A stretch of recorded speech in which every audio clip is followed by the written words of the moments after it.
ಭಾಗ್ಯಲಕ್ಷ್ಮಿ ಯೋಜನೆ ಹೆಣ್ಣು ಮಗುವಿನ ಹೆಸರಲ್ಲಿ ಕೊಡೋ ಒಂದು ಬಾಂಡ್ ಆಗಿದೆ.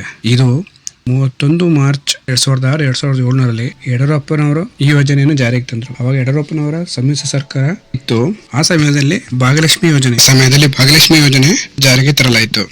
ಈಗ ಭಾಗ್ಯಲಕ್ಷ್ಮಿ ಯೋಜನೆ ಬಾಂಡ್ ಯಾರಲ್ಲಿ ಇದೆ ಅವರಿಗೆಲ್ಲ ಅತಿ ಶೀಘ್ರದಲ್ಲಿ 1 ಲಕ್ಷ ಹಣ ಖಾತೆಗೆ ಜಮಾ ಆಗಲಿದೆ.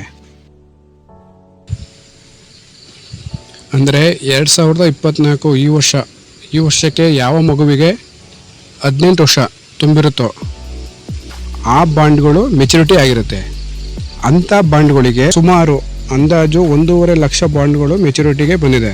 ಇದೇ ಮೊದಲ ಬಾರಿಗೆ ಅಂದರೆ 2006-2007 ಇಸ್ವಿಯಲ್ಲಿ ಪ್ರಾರಂಭಗೊಂಡ ಯೋಜನೆ ಈಗ 2024ಕ್ಕೆ 18 ವರ್ಷ ತುಂಬಿರುತ್ತೆ. ಇದೇ ಮೊದಲ ಬಾರಿಗೆ ಮೆಚುರಿಟಿಯಾದ ಮಕ್ಕಳ ಖಾತೆಗೆ ಹಣ ಜಮಾವಣೆ ಮಾಡಲು ಸರ್ಕಾರ ನಿರ್ಧರಿಸಿದೆ. ಹಾಗಾಗಿ ಯಾವ ಮಗು 18 ವರ್ಷ ಮೆಚುರಿಟಿ ತುಂಬಿದ್ದು ಆ ಮಗುವಿಗೆ ಈ ವರ್ಷದಲ್ಲಿ ಮಗುವಿನ ಖಾತೆಗೆ ಹಣ ಜಮಾವಣೆಯಾಗಲಿದೆ. ಆದ್ದರಿಂದ ಯಾವ ಮಕ್ಕಳ ಬಾಂಡ್ಗಳು ಮೆಚುರಿಟಿ ತುಂಬಿದೆ ಮಾಡ್ಕೋಬೇಕಾಗತ್ತೆ. ಮತ್ತು ಮೆಚುರಿಟಿ ಹಣ ಪಡೆಯಲು ಏನೇನು ಡಾಕ್ಯುಮೆಂಟ್ ಬೇಕಾಗುತ್ತೆ ನಾವು ಅದನ್ನು ಒದಗಿಸಿಕೊಳ್ಬೇಕಾಗುತ್ತೆ. 2006-2007ರಿಂದ 2024ಕ್ಕೆ 18 ವರ್ಷ ಆಗಿದೆ ಆ ಯೋಜನೆ ಪ್ರಾರಂಭಗೊಂಡು. ಮಕ್ಕಳಿಗೆ 18 ವರ್ಷ ತುಂಬಿದ ಮೇಲೆ ಈ ಬಾಂಡ್ ಮೆಚುರಿಟಿ ಬರೋದು. ಹಾಗಾಗಿ ಇದೇ ಮೊದಲ ಬಾರಿಗೆ ಮೆಚುರಿಟಿ ಆಗಿದ ಮಕ್ಕಳ ಖಾತೆಗೆ ಹಣ ಜಮಾವಣೆಯಾಗಲಿದೆ.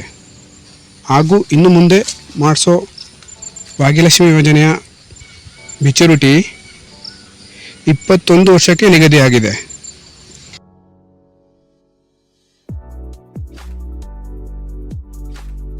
19 ವರ್ಷ ತುಂಬಿದ ನಂತರ 1.5 ಲಕ್ಷವನ್ನು ಮಗುವಿನ ವಿದ್ಯಾಭ್ಯಾಸಕ್ಕೋಸ್ಕರ ಕೊಡಲಾಗುವುದು.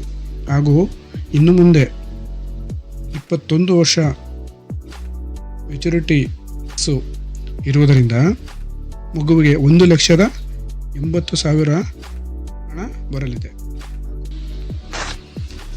ಆದರೆ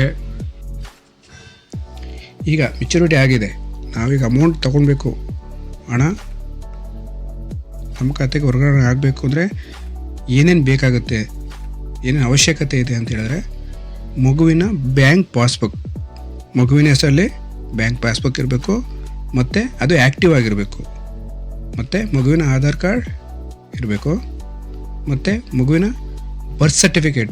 ಒರಿಜಿನಲ್ ಬರ್ತ್ ಸರ್ಟಿಫಿಕೇಟ್ ಬೇಕಾಗುತ್ತೆ, ಮತ್ತು ಮಗುವಿನ ಹೆಸರು ಬದಲಾವಣೆ ಆಗಿದ್ದರೆ ಕೋರ್ಟ್ ಅಪ್ಡೇಟ್ಸ್ ಬೇಕಾಗುತ್ತೆ.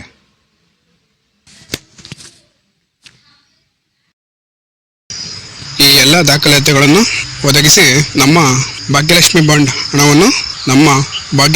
ಹಣವನ್ನು ಪಡೆಯಲಾಗುತ್ತದೆ.